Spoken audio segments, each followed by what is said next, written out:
Hi there, it's Bill with Smart Trades. Late Sunday afternoon, taking a look quickly at the S&P 500 cash, and we'll look at a few other markets as well. Um, Here's my account, the tentative count, looking at a possibility that we have an impulse up off of the March of 2009 lows.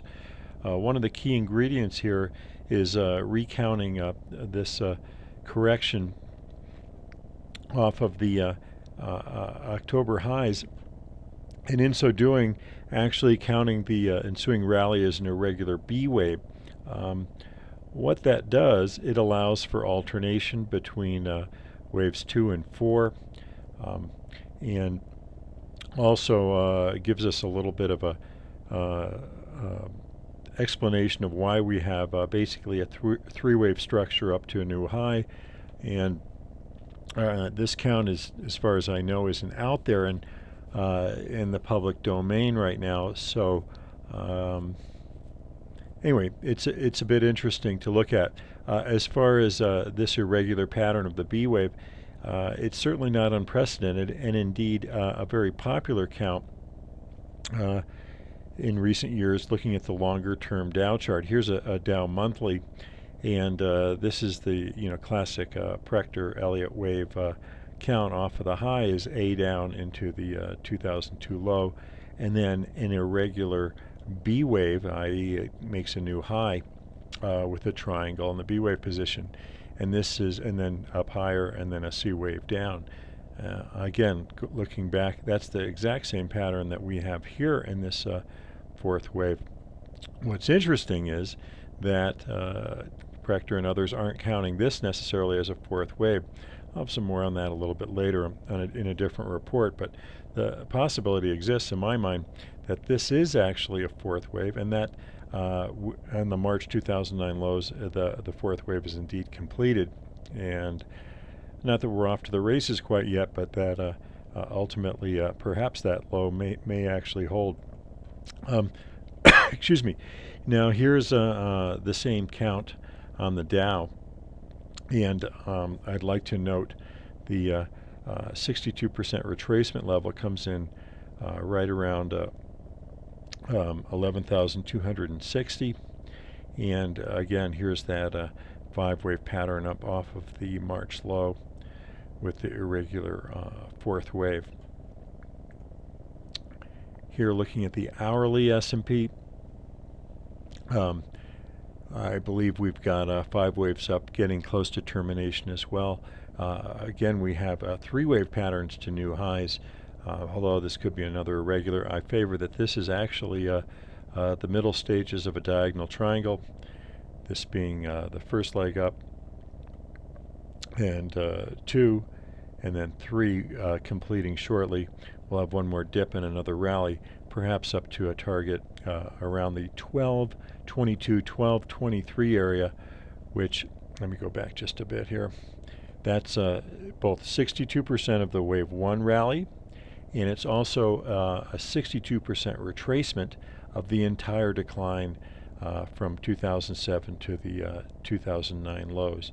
So that targets the area around 1222, 1223. Okay, there again is the Dow count, the S&P hourly, and here is the Dow hourly.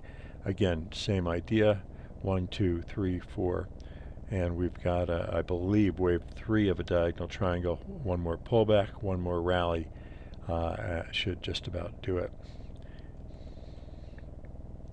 Switching gears to gold. Gold, we have what appears to me to be an ABC down. We'll call that A. And then a couple of ABCs up to the upside. Possibly this is forming a triangle. At any rate, if it is, I'd be looking for the market to rally a bit more before declining again. But perhaps we're going to see yet another contraction in range. Here's the dollar index. This would fit fairly well with the idea of a contraction in gold. We've got a pretty clear 5 waves up. From there we have a small degree ABC down, which I favor as ABC of A. We have a rally back up which is ongoing, which I'm going to, for the time being, assume is a B wave. And I'm looking for a move back down below 80 after a little bit more rally on the short term. Here's the crude oil count. Now, I think we possibly have 5 waves up here off of the February low in crude, an ABC decline, and then another impulsive looking rally, although the next rally isn't quite so clean, and another corrective decline. A equals C to the upside would be in the 91.80 area, and that's up near the top of the channel that I've mentioned in previous reports. So looking for the possibility of a little bit more rally in crude oil, and then perhaps a larger decline. And finally, bonds. Bonds clearly has a very corrective, on corrective type pattern going on right now. We've got what looks like an ABC down, we'll call that A, an ABC up, we'll call that B, another ABC down, and yet what appears to be yet another ABC up. And I favor that this whole pattern perhaps is a triangle. The implications of that are more upside. It is possible, however, that this triangle is actually correcting A down.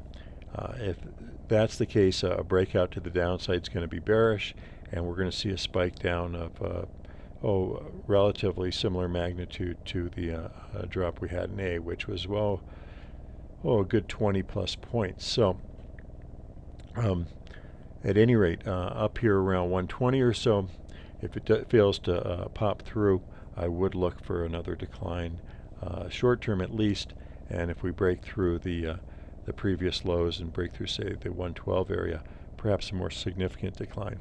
But we'll take that one step at a time. I would look on either side of these trend lines. If we do see a breakout, I would tend to possibly follow that and look to trade in the direction of the breakout. That's about it for now. I hope you had a great weekend, and good luck next week.